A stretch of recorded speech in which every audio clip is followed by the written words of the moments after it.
देव की छुअन और इतनी बड़ी खुशखबरी सुन सेजल की आंखें लगातार बह रही थी। वो देव के बालों में हाथ फिराकर कहती है, देव, हम बहुत खुश हैं। अब आपको कोई शिकायत नहीं मिलेगी हमारी तरफ से। हम अपने बेटे का और अपना पूरा ध्यान रखेंगे। आपसे वादा है देव।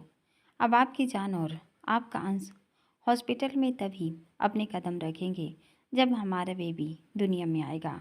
देव उसके माथे को चूमकर कहता है, सेज, अब तो हमें अंकी जब जब बुलाएगी आना होगा। आप खुश हैं ना? जान, आपकी मुराद पूरी हो गई। देव शरारत से कहता है, जान याद है आपने शिमला में फर्स्ट टाइम जब हम एक सेजल उसके सीने से खुद को छुपा कर कहती है, हमें कुछ याद नहीं देव, वो बीती बातें थीं। अभी बस हमें इतना याद है कि हमारे प्यार की निशानी हमारी कोख में पल रही है, जिसका हमें बेसब्री से इंतजार था। वो मुराद हमारे कान्हा ने पूरी कर दी। हमें बस अभी इस खुशी के लम्हे को जीना है और कुछ नहीं। देव उसकी गर्दन में चेहरा छुपा कर कहता है, सेज यार, सारा क्रेडिट आपने अपने कान्हा को दे दिया। मेरा क्या, मेरे हिस्से तो आपके लबों की छुअन भी नहीं आई। इतनी बड़ी खुशखबरी सुनाई है गुड्डा आपके पापा ने आपकी मम्मा को। और देखिए, आपकी मम्मा अभी से चीटी कर रही हैं पापा के साथ।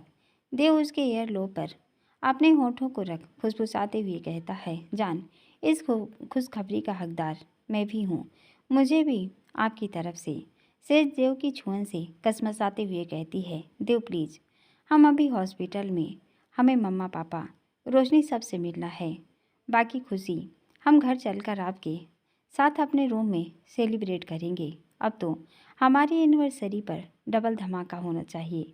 मुन्ने के पापा की तरफ से 2 गिफ्ट चाहिए हमें आपसे देव। देव सेजल के सीने पर अपना चेहरा रख अपनी दोनों बाजुओं को उसकी गर्दन के इर्द गिर्द लपेट कर कहता है, दो क्या जान, आप बस हुक्म करिए, आपको क्या चाहिए? देव आप पर अपना सब कुछ। सेजल देव के मुंह पर हाथ रखकर कहती है, आप भी न देव, खुशी के मौके पर यूं भावुक हो रहे हैं। हमें कुछ नहीं चाहिए देव, मजाक कर रहे थे हम बस आपसे। इन 11 महीनों में आपने हर पल हमें जो खुशियाँ दी हैं ना, वो हमारे लिए जीवन के सबसे सुनहरे और यादगार लम्हे हैं। आपसे क्या मांगेंगे हम देव? आपने तो हमें एक सम्मानित पत्नी का दर्जा, इतना प्यारा परिवार और अब सबसे बढ़कर एक माँ होने का खूबसूरत एहसास दिया है। ये हमारी सबसे बड़ी पूंजी है। अब कुछ और पाने की लालसा नहीं देव। आपने जो हमें दिया वो अनमोल है। आप बस ताउम्र हमें यूं ही प्यार करते रहें और ऐसे नन्हे नन्हे राजकुमार प्रिंस हमें 2-3 और दे दीजिए बस, इससे ज़्यादा और कुछ नहीं। इतना बोल आंखें बंद कर अपना चेहरा घुमा लेती है। देव सेजल की बात सुन शरारत से मुस्कुराते हुए कहता है, जान, मेरा कुछ नहीं जाएगा। 2-3 क्या, मैं हर साल आपको खुश कर सकता हूँ। बस ये सोचिए, आप बर्दाश्त कर पाएंगी इन 3-4 प्रिंस को? मेरी एक छुअन से तो आपकी जान अटकती है। अब ये 3-4 राजकुमार आपको परेशान करेंगे तो मेरी सेज का क्या होगा? देव उसके कान के नज़दीक फुसफुसा कर कहता है, 3-4 प्रिंस नहीं जान, मुझे बस एक प्यारी सी आपके जैसी परी चाहिए, जिसे देख मैं आपके बचपन को महसूस कर पाऊँ।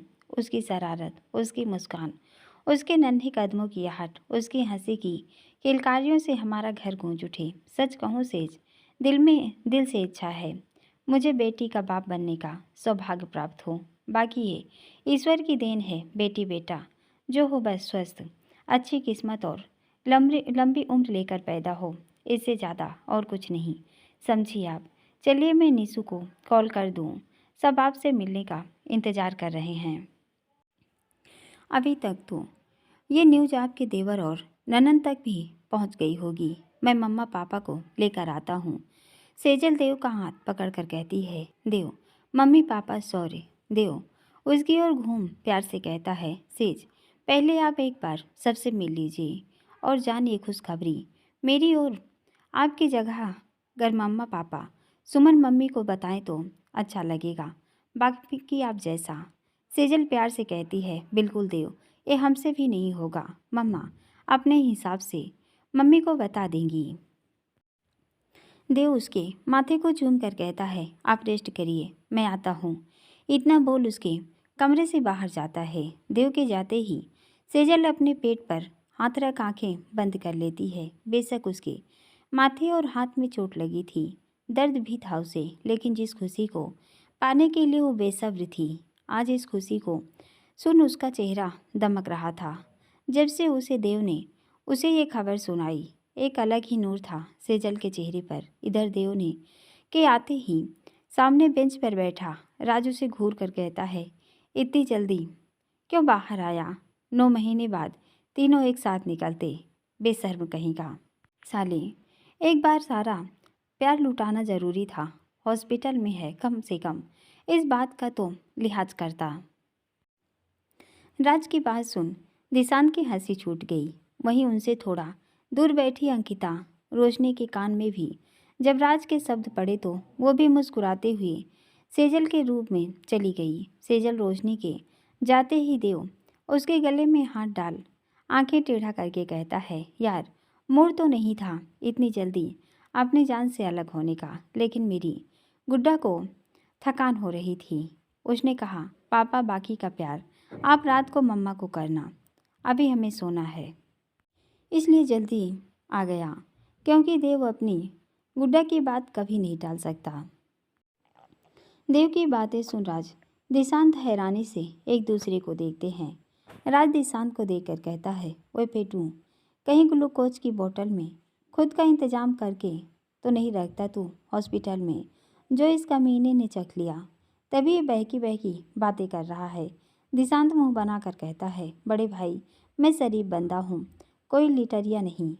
और आपको बता दूँ, दिशांत कभी भूल से भी एल्कोहल नहीं लेता।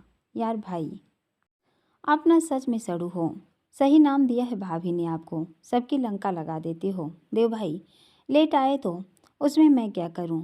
मुझे क्यों बलि का बकरा बना रहे हो? राज उसकी तरफ देख टेढ़ा मुस्कुरा कर कहता है, ओए ये लड़कियों जैसे मुंह मत बना मेरे सामने, तेरी शराफत देखी मैंने कल रात बेटा, मेरा मुंह मत खुलवा और जाकर अपने पेशेंट को चेक करा। दिशांत राज की पीठ पर मुक्का मार जमा करके कहता है, आपका भी टाइम आएगा, अपनी सोना को लेकर आप भी इसी हॉस्पिटल में आएंगे, तब निपटूंगा आपसे। उफ सड़ू हिटलर दुष्ट, सब सूट करता है आप पर। वो राज को घूर भिनभिनाता हुआ वहाँ से चला जाता है। दिशांत के जाते ही राजदेव को देखता है, जो मंद मंद मुस्कुरा रहा था। राज उसके माथे पर हाथ रखकर कहता है, मुस्कुराना बंद कर कमीने, सच बता अंदर से कहीं कुछ पीकर तो नहीं आ गया? अभी से गुड्डा से बात हो गई तेरी? देवराज को टेढ़ा देकर कहता है, तेरी तो आने से पहले ही रोज अपनी सिंड्रेला से बात होती है, उसका क्या? मेरी गुड्डा तो फिर भी 3 वीक की है। देव की बात सुन राज के चेहरे पर मुस्कान आ गई। देव उसकी ओर देख अपने में खोते हुए कहता है, राज सच कह रहा हूँ यार, जब मैंने सेजल के पेट को छुआ ना, मुझे ऐसा फील हुआ जैसे गुड्डा मुझसे महसूस कर रही है यार। अमेजिंग फीलिंग है बाप बनना मेरे भाई। अब तो भी जल्दी से लाइन में लग जा सिंड्रेला के डोडो। राजदेव के कंधे पर हाथ रख भावुक स्वर में कहता है, बेटियों की तो अनकही बातों को भी पिता रूह से महसूस कर लेता है देव। मेरी सिंड्रेला के सपने तो मैं बंद आँखों से क्या खुली आँखों से भी देखता हूँ। जब उसे दिल के सच्चे दिल से याद करता हूँ ना देव, तो ऐसा लगता है वो मेरे आस पास ही है, बेशक अभी हो कहीं और है, लेकिन राज की नसों में, मेरे खून की हर बूंद में, मेरी धड़कनों में, मेरी रूह में डोडो की सिंड्रेला हर पल जीवित है। तू देख लेना दे अब देव, स्टाम्प पेपर पर लिख कर देता हूँ तुझे, बहुत जल्द मेरी सोना भी इस एहसास को जेगी। और शरारा से कहता है, बस उसके कान्हा इतनी मेहरबानी कर दे मुझ पर कि मेरा हनीमून सक्सेस हो जाए। उसके लिए जो प्लान किया है वो एक बार कर दूं यार, फिर मैं एक पल की डील नहीं दूंगा अपनी सोना को। मुझे न सेजल की तरह सोना से भी ज़्यादा बेसब्री से इंतज़ार है कि कब वो पल मेरी ज़िंदगी में आएगा, जब मैं अपनी सिंड्रेला को अपनी गोद में लेकर सीने से लगाऊंगा। राज अपनी रूह में बहकते हुए कहता है, देव हर वक्त ये लड़की सबकी परवाह करती है, अपनी ख्वाहिशों को बचपन से मारना इसे बखूबी आता है। आज की ही बात ले तो देव, मैं पापा को सुबह बात करने वाला था। तुझे बताऊं, मैंने सब फाइनल कर लिया था। इतना ही नहीं, मैंने टूर पैकेज वाले को एडवांस बुकिंग का पेमेंट भी कर दिया था। अगले वीक सोना की लंबी छुट्टियां थी और भाटिया भी जेल की सलाखों के पीछे था, तो मैं निश्चिंत था। लेकिन यार, भाभी के पापा का ऑपरेशन, मम्मा पापा भाई को वहाँ जाना ज़रूरी था। देव, एक बार फिर हमारा प्लान बीच में रह गया। और सबसे बड़ी बात यार, इस लड़की को ट्रिप कैंसिल होने का रत्ती भर फर्क नहीं पड़ा। बड़ी आसानी से सोना ने कह दिया यार कि अपनी फैमिली फर्स्ट है, हम बाद में चले जाएंगे। तेरी सालीना हर वक्त अपनी बातों से, अपने नेचर से मुझे निःशब्द कर देती है। थैंक यू यार। गर सेजल तुझसे ये नहीं जुड़ी होती तो मेरी लाइफ में सोना कभी नहीं आती। तेरी बदौलत। देव उसकी बात बीच में काट कर कहता है, तेरी डेस्टिनी में उसका साथ लिखा था मेरे भाई, तो उसे तो तेरी ज़िंदगी में शामिल होना ही था। वाकई यार, हम दोनों किस्मत वाले हैं। राज, जो हमें इतना सुलझा जीवन साथी मिला। खूबसूरती अलग बात है यार।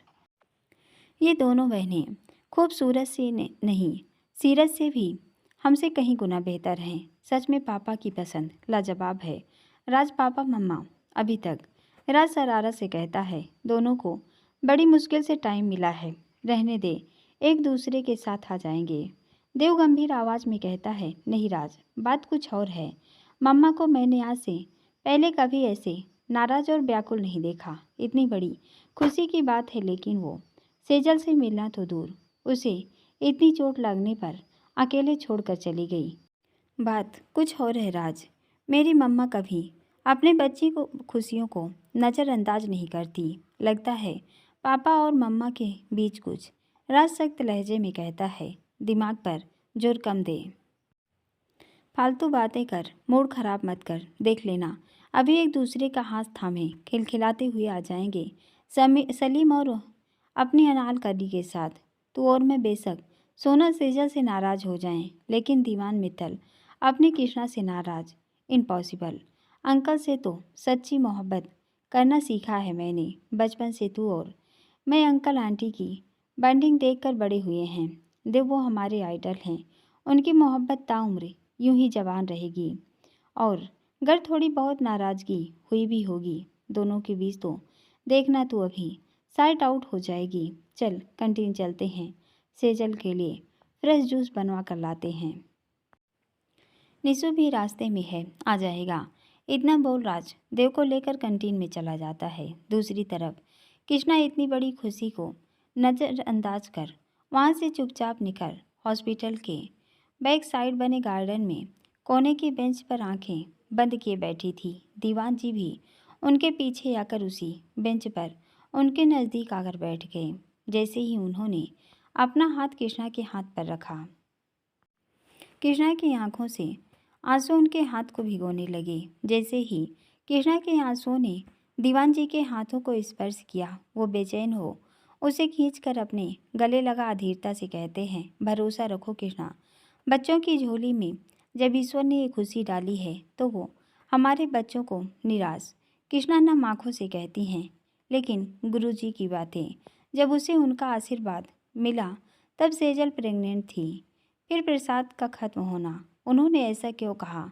हमारे मन में एक अनकहा सा डर पैदा हो गया है जी। गुरुजी की हर बात आज तक हमारे परिवार के लिए सही हुई है, और तो और आप खुद उन पर आंख बंद कर भरोसा करते हैं। फिर एक खुशखबरी सुन आपको बेचैनी कैसे नहीं हुई?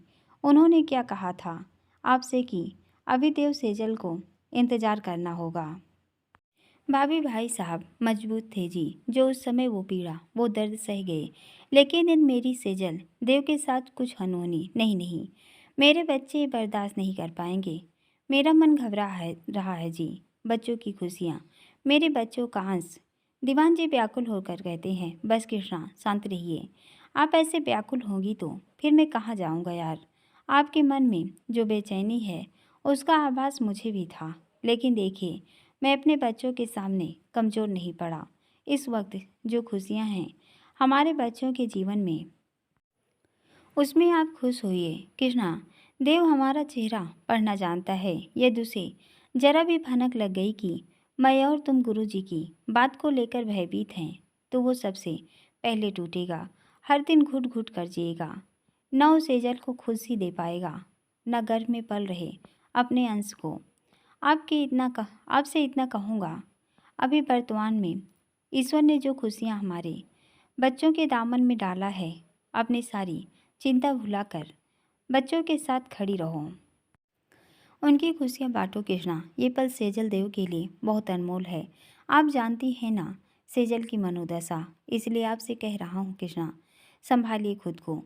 मेरा मन कहता है कुछ गलत नहीं होगा मेरे देव के साथ। अरे उसके तो नाम में ही खुद साक्षात ईश्वर विराजे हैं, तो कैसे ईश्वर उसके साथ अन्याय करेंगे। इतना सच्चा बच्चा है मेरा, भगवान उसकी इतनी बड़ी आजमाइश नहीं लेंगे कृष्णा। चलो उठो और अपने बहू बेटी और हमारी नन्ही सी जान को दिल से आशीर्वाद दीजिए कि वो सही सलामत अपने 9 महीने के सफ़र को अपनी मम्मा की कोख में पूरा कर हंसता खेलता हमारी गोद में आए। बाकी सब उस ऊपर वाले पर छोड़ दो। दीवान जी की लंबी सांस लेकर कहते हैं, फिर भी यदि मेरे देव की किस्मत की यही आजमाइश है तो उसे इस सच को स्वीकारना पड़ेगा। लेकिन कृष्णा, ये भी सच है, दीवान मित्तल की कोई भी बात आज तक खाली नहीं गई। मेरी सेजल को ईश्वर मातृत्व सुख से कभी वंचित नहीं करेगा। ये मेरा अटूट विश्वास है गुरुजी पर। देखना आपके वंश को मेरे देव का बेटा ही आगे बढ़ाएगा, क्योंकि रोशनी के केस में कॉम्प्लिकेशन के चलते निशु कभी सेकंड रिस्क नहीं लेगा। भरोसा रखिए गुरुजी पर। याद करो कृष्णा, उन्होंने बच्चों को ये कभी नहीं कहा कि उनके जीवन में ये पल, ये खुशियाँ नहीं आएंगी। इसका मतलब आप जानती हैं ना कृष्णा, ये तो हमारे खानदान की रिवायत है। बड़ों से पहले छोटों को खुशियाँ मिलती है, तो क्यों घबराना यार। अंजलि से पहले देव निशु आए हैं ना, तो दादू की परी आ रही है। बड़े भाई बहन से पहले तो क्या गलत है। चलिए मुंह ठीक कीजिए अपना और सेजल के पास चलिए। जानती हैं ना, आप और मैं इतनी देर से बच्चों को नहीं दिखे तो उनके मन में शंका पैदा हो जाएगी। कृष्णा दीवान जी के कंधे पर सर रखकर कहती हैं, धन्य हैं आप जो पता नहीं कहाँ से इतनी हिम्मत लाते हैं। मैंने तो जब लड्डू के मुंह से ये सुना तो मेरी जान निकल गई। दीवान जी उनका हाथ अपने होठों से लगा कर कहते हैं, आप मेरी हिम्मत है कृष्णा। हमने अपने जीवन में कम आजमाइशों को झेला है क्या। ये तो गृहस्थ जीवन की डोर है। दुख सुख तो जीवन रूपी नैया के अभिन्न अंग हैं। इससे न कोई राजा बचा है न रंग। तो फिर कैसा घबराना यार, हंसकर चुनौतियों को पार करेंगे हम सब। तो अब आप किसी के सामने अपने डर को हावी नहीं होने देंगी, आपको हमारी कसम है। कृष्णा दीवान जी की ओर देख हल्की नाराजगी से कहती हैं, हर बार हमें अपनी कस्मों में उलझाना सही है क्या। आपको बस मौका चाहिए हमें अपनी बातों में फंसाने का। इतनी देर से मुझे लेकर बैठे हैं, वहाँ मेरी बच्ची अपनी माँ की राह देख रही होगी। चलिए जल्दी से अंदर आइए। बच्ची के इतनी चोट लगी है, उसके लिए जल्दी से लड्डू अंकी से पूछकर फ्रेश जूस ले आइए। दीवान जी मुस्कुरा कर कहते हैं, अब लग रही हो मेरी कृष्णा। आप अपनी दोनों बेटियों को संभालिए, मैं दोनों के लिए जूस लेकर आता हूँ। दोनों एक दूसरे से अपने मन की शंका, अपना दर्द, अपना डर, अपनी चिंता बांट कर दिल हल्का कर अब थोड़ा सुकून में थे। लेकिन फिर भी भीतर से एक चिंता दोनों के मन में कहीं न कहीं पनप रही थी। दीवान जी कृष्णा को लेकर देवराज से पहले जूस लेकर सेजल के रूम में आ गए। सेजल की इस वक्त रोशनी अंकिता टांग खिंचाई कर रही थी। दीवान जी सेजल के चेहरे पर खुशी देख दरवाजे पर खड़े हो अपनी नम आंखें बंद कर होठों में बुदबुदाते हुए कहते हैं, भगवान मेरी बच्ची के होठों से ये मुस्कान कभी मत छीनना, वरना मेरा देव बिखर जाएगा। इनकी खुशियों को हमेशा बरकरार रखना। वो अंदर आकर अपने चिर परिचित अंदाज में कहते हैं, हेलो ब्यूटीफुल। ये बताइए सेजल बेटा, हमारी घर की दूसरी परी अपने दादू दादी से नहीं मिलेगी क्या। सेजल कृष्णा दीवान जी को देख उठने की कोशिश करते हुए कहती है, पापा मम्मा, हम इतनी देर से आपका ही वेट कर रहे थे। सेजल धीरे से शर्माते हुए कहती है, पापा, दादू की परी नहीं, इस बार हमारा मन कहता है दादू के नन्हे राजकुमार आएंगे। क्यों मम्मा? कृष्णा उसे अपने सीने से लगा कर कहती है, बिल्कुल बच्चा, परी को भी उसकी बड़ी मम्मा से उसका भाई चाहिए, जो उसके बड़े पापा के जैसे उसका ध्यान रखे, जैसे उसके पापा और बड़े पापा उसकी बुआ का रखते हैं। मुबारक हो मेरे बच्चे, मुझे दादी बनाने के लिए। सेजल कृष्णा के कंधे पर सर रखकर कहती है, मम्मा सॉरी, हमें कोई आइडिया नहीं था। आज हमारी लापरवाही से रोशनी और परी को कुछ। कृष्णा उसके मुंह पर हाथ रखकर कहती हैं, खुशी के मौके पर अब कुछ गलत मत निकालो मुझसे बेटा। देखो, भगवान की कृपा से सब ठीक है। रोशनी इतनी देर से हमारे साथ है, वो भी बिल्कुल ठीक। अंकी बेटा, सेजल और उसका बेबी। अंकिता हल्की मुस्कान लेकर कहती है, आंटी भाभी और बेबी दोनों ठीक हैं, घबराने की कोई बात नहीं। मैं आज से ही अपना ट्रीटमेंट चालू कर दूंगी। नॉर्मल सप्लीमेंट है जो डिलीवरी में माँ बच्चे की सेहत के लिए दिए जाते हैं, बस इससे ज़्यादा कुछ नहीं। बाकी आप और मीना आंटी हैं तो कोई टेंशन नहीं, और सबसे बड़ा देव है इनके साथ, तो बस सेजल भाभी जी, आप तो अपना ये खूबसूरत सफ़र रोशनी के साथ भरपूर एंजॉय कीजिए। अंकल दो शैतान आएंगे back to back. Mittal mansion में खूब धमाल मचने वाली है, कमर कस लीजिए। दीवान जी मुस्कुराकर कहते हैं, अंकी बेटा, हम यंग दादू दादी हैं। अरे हम तो अपने मूल और ब्याज दोनों को बदमाशी में पीछे छोड़ेंगे, देखना आप। खूब मस्ती करेंगे अपने राजकुमार और परी के साथ। क्यों कृष्णा? कृष्णा हंसते हुए कहती हैं, बिल्कुल जी। बेटा चलो अब तुम और रोशनी जल्दी से अपना जूस फिनिश करो। लाइए जी, सेजल का गिलास मुझे जी दीजिए और आप अपनी परी की मम्मा को पिलाइए। दीवान जी कृष्णा के हाथों में गिलास थमाते हुए कहते हैं, कृष्णा अपने हाथों से सेजल को जूस पिला रही थी। वहीं दीवान जी साइड में रखी बेंच पर बैठे थे। उनकी बगल में रोशनी और अंकिता दोनों जूस पी रही थी। इतने में ही राजदेव दोनों रूम में आते हैं। कृष्णा दीवान जी को देख देव के चेहरे पर मुस्कान आ गई। राज उसके कंधे पर हाथ रखकर कहता है, देख लिया क्या कहा था मैंने? भैया ये शिव शक्ति की जोड़ी है जिसे कोई नहीं हिला सकता। बेटा तू सोचता रह गया और आंटी ने तेरी जान को जूस पिला भी दिया। अब ऐसा कर, ये जूस का गिलास तू खुद गटक ले। आफ्टर ऑल तेरी मेहनत का नतीजा ही सेजल की कोख में पनप रहा है।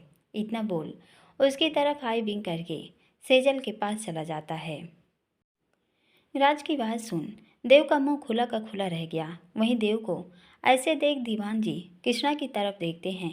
कृष्णा हंसते हुए कहती हैं, देव बेटा, मेरी बच्ची को उसके पापा ने जूस पिला दिया। अब ऐसा कर, जो राज ने तुझसे कहा है तू वही कर।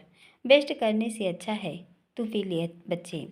कृष्णा राज की तरफ देख हाई फाई करती हैं। अपनी मम्मा की बात सुन देव हैरानी से कहता है, मम्मा। राज शरारत से कहता है, क्या मम्मा मम्मा कर रहा है? बाप बनने वाला है, साले शर्म कर। बड़े बैठे हैं यहाँ और जूस का गिलास लेकर आ गया। सब्र नहीं है तुझमें, रात को यही रुकेगा तू। मर्जी हो कुछ भी लिख खिलाना, अभी दादू दादी का हक है। क्यों अंकल? दीवान जी बड़े प्यार से देव को देख कर कहते हैं, राज बेटा, दादू दादी का हक है, लेकिन अब एक बाप का भी उतना ही हक और चिंता है। देव बच्चा, अपने पापा की तरफ से एक बार फिर दिल से मुबारक। कृष्णा दादा दादी बनने से बड़ी खुशी की बात और कुछ नहीं। देव अपने पापा को देख भावुक देख उनके गले लग जाता है। कृष्णा उसका सर चूम कर कहती हैं, देव अब सेजल का पूरा ध्यान रखना है बच्चे। आज इसने मेरी जान निकाल दी। यदि राज रमेश टाइम से नहीं आते। राज बीच में ही कहता है, अरे कैसी बातें करती हैं आंटी। आफ्टर ऑल दो रिश्तों में बंधा हुआ हूँ मैं देव सेजल से। वैसे आंटी एक बात बताइए, इसके और मेरे बच्चे हमें क्या कहकर बुलाएंगे, मौसा या पापा? दीवान जी मुस्कुराते हुए कहते हैं, बच्चों पापा इस शब्द से बढ़कर कोई दूसरा शब्द नहीं। सेजल शीतल मासी माँ और तुम दोनों पापा, बेस्ट रिश्ता होगा मेरी नज़र में। राजदेव एक दूसरे को देव मुस्कुराते हुए दीवान जी के गले लगकर कहते हैं, बिल्कुल पापा। इतने में ही निशांत दौड़ते हुए वहां आकर सेजल को गले लगाकर कहता है, भाभी जान मुबारक हो। आखिर भतीजों को आना ही पड़ा अपने चाचू के लिए। भाई अब देखिएगा हमारी जोड़ी क्या धमाल मचाएगी मित्तल मेंशन में। बहुत परी परी करते हैं ना आप। अब मित्तल खानदान के चश्मो चिराग तशरीफ ला रहे हैं तो थोड़ा संभल कर रहना पड़े बड़े भाई। वो देव सेजल को गले लगा भावुक हो उठा। देव उसकी बैग सहलाते हुए कहता है, शांत मेरे शेर, मम्मा घर जाकर सबकी नज़र उतारना, कहीं सबको खुश देख मेरी ही। देव की बात भी पूरी नहीं होती कि कृष्णा दीवान जी एक साथ कहते हैं, नहीं देव ऐसा नहीं बोलते बच्चे, चलो अब थोड़ी देर सब बाहर आ जाओ। सेजल रोशनी को आराम करने दो। निशु बेटा, रोशनी ने आज बहुत हिम्मत दिखाई है, वो कब से बैठी हुई है, अब उसे तुम आराम से घर ले जाओ। उसके लिए इतनी देर बैठना ठीक नहीं। रोशनी तपाक से कहती है, पापा हम बिल्कुल ठीक हैं, टेंशन मत लीजिए। हमें यह थकान होगी तो हम घर चले जाएंगे, लेकिन अभी हमें सबके साथ रहना है। मम्मा, अंजू ने हमारा फ़ोन नहीं उठाया, बीनू का फ़ोन बिजी था। आप करिए ना बड़े पापा मम्मा को कॉल। कृष्णा शांत लहजे में कहती हैं, रोशनी बेटा अभी रहने दो, सेजल को कल डिस्चार्ज मिल जाएगा, हम तभी भाई भाभी को बताएंगे, अभी बच्चे हम किसी को। दीवान जी गहरी आवाज़ में कहते हैं, कृष्णा वो हमारा परिवार है, आप क्या बोल रही हैं, समझ पड़ रहा है आपको। आप अभी के अभी कॉल लगाकर भाभी से बात करिए, उसके बाद सुमन जी, समझी। कृष्णा धीमे स्वर में कहती हैं, जी माफ़ करिए, मेरा वो मतलब। दीवान जी गहरी आवाज़ में कहते हैं, हम बखूबी अपनी पत्नी को जानते हैं कृष्णा, आप बात करिए, मैं भी आया। अंकिता को देखकर कहते हैं, बेटा अक्षत कहाँ है। अंकिता शांत लहजे में कहती है, अंकल पापा तो सुबह हॉस्पिटल आकर पता नहीं कहाँ निकल गए, न लड्डू को बताकर गए हैं न मुझे।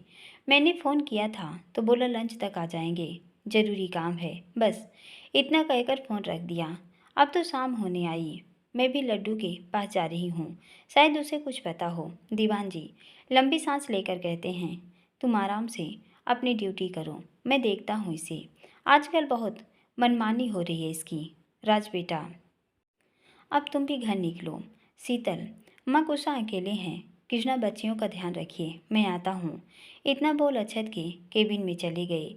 वहीं राज देव को रात में शीतल को लाने का बोल घर के लिए निकल गया।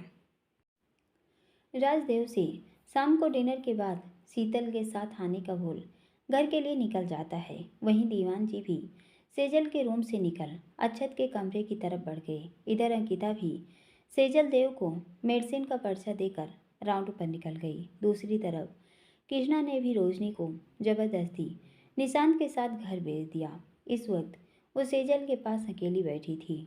अंकिता अपना राउंड पूरा कर जैसे ही सुरेखा के रूम से बाहर से निकलती है, कमरे से आती आवाज़ सुन उसके कदम वहीं जाम हो गए। बरसों बाद आज अकेले अक्षत से आमना सामना होने से पहले ही सुरेखा काफ़ी अपसेट थी। वहीं राजेंद्र जी ने जब से उसने करण के आज ही जयपुर शिफ्ट होने की बात कही, तब से उनकी बेचैनी और बौखलाहट में बढ़ गई थी। वो बार बार राजेंद्र जी से घर जाने की जिद कर रही थी। सुबह से उनकी जिद देख अब राजेंद्र जी का सब्र जवाब दे गया। काफ़ी देर तक वो उनकी बातों को इग्नोर करते रहे, लेकिन जैसे ही उनकी वीडियो कॉन्फ्रेंसिंग खत्म हुई, वो अपना लैपटॉप ऑफ कर गुस्से से सुरेखा के पास आकर अपने दांतों को बीसते हुए कहते हैं, सरू अब ये तुमने एक बार भी घर जाने की या करण को यहाँ बुलाने की जिद की, कसम खाकर कहता हूँ तुम मेरा वो रूप देखोगी जिसकी कल्पना तुमने कभी सपने में भी नहीं की होगी। सुबह से तुमसे जब कई बार कह चुका हूँ, करण अब इस हॉस्पिटल में तो क्या इसके आसपास भी नज़र नहीं आएगा, तो तुम्हें समझ नहीं पड़ता। तुम जो चाहती थी वही मैं कर रहा हूँ, तो अब शांति से पड़ी रहो यहाँ, फालतू बकवास करके क्यों मेरा दिमाग दही कर रही हो। देख रही हो मैं क्लाइंट के साथ मीटिंग कर रहा हूँ, उसके बावजूद कब से एक ही राग अलाप रही हो। राजेंद्र जी व्यंग करते हुए कहते हैं, अरे अब तो तुम्हारी मनचाही मुराद पूरी हुई सरू। बिस्तर पर लेटे लेटे जश्न मनाओ। आखिर अंकिता नाम का कांटा तुम्हारे बेटे करण की जिंदगी से हमेरा हमेशा के लिए दूर हो गया। तो अब चैन की सांस लो। क्यों फालतू में अपना और मेरा दिमाग खराब कर रही हो। जैसा तुमने जाल बिछाया था जिस बच्ची के खिलाफ हो, पूरा हुआ सरू। हो गई कल दिशांत अंकिता की सगाई। तो अब क्या मुसीबत आ गई। मैंने अपनी ज़िंदगी में तुम्हारे रूप में एक ऐसी माँ को देखा है जिसने खुद दूर कर दिया अपने बेटे को उसकी मोहब्बत से। तो अब तो शांति से यहाँ पड़ी रहो, क्योंकि अब कितना भी मेरे आगे गिड़गिड़ाओ, करण यहाँ नहीं आएगा। राजेंद्र जी उसे अपनी उंगली से पॉइंट आउट करके गुस्से में कहते हैं, कान खोल कर सुन लो सरू। आखिरी बार कह रहा हूँ तुमसे, जब तक डॉक्टर बत्रा तुम्हें खुद से डिस्चार्ज नहीं करेंगे तुम इस हॉस्पिटल से बाहर नहीं निकलोगी। जितनी जल्दी ये बात तुम्हारे दिमाग में बैठेगी उतना तुम्हारे सेहत के लिए ठीक होगा, समझी। वरना मजबूरी में मुझे भी इस कमरे को छोड़ना पड़ेगा। और ध्यान रखना, मैं घर के किसी मेंबर को भी यहाँ भटकने नहीं दूंगा। तुम्हारी लाडली को तो बिल्कुल नहीं, समझी। बाकी के दिन यदि नर्स के भरोसे नहीं गुजारने हैं तो अब सोच समझ कर अपनी जुबान खोलना। इतना बोल उन्हें घूरते हुए अपना फ़ोन उसकी ओर बढ़ाकर चाय लेकर आ रहा हूँ। जब तक करण से बात कर लो, लेकिन अपनी कड़वी जुबान से कुछ उल्टा सीधा मत बोलना उसे, वरना बेटे से बात करना तो दूर उसकी आवाज़ सुनने को भी मोहताज हो जाओगी। इतना बोल सुरेखा के पिलो के पास अपना फ़ोन रख कमरे से बाहर निकल जाते हैं। राजेंद्र जी को बाहर आते देख अंकिता लंबे डग भरती हुई लिफ्ट की ओर चली गई। वो फुर्ती से अपने केबिन में आकर अंदर से गेट लॉक कर कुर्सी पर बैठते ही बिलक उठी। राजेंद्र जी की बातें सुन उसकी आंखें भर गई थी। करण का आखिरी बार बिना उससे मिले चला जाना उसको भीतर तक कचोट गया। अपने केबिन में आते ही उसकी आंखों से आंसू छलक उठे। उसकी सिसकियाँ कमरे से बाहर नहीं जाए इसलिए उसने अपने हाथों को मुंह पर रख लिया। काफ़ी देर तक अंकिता उस कमरे में अपने आंसू बहाती रही।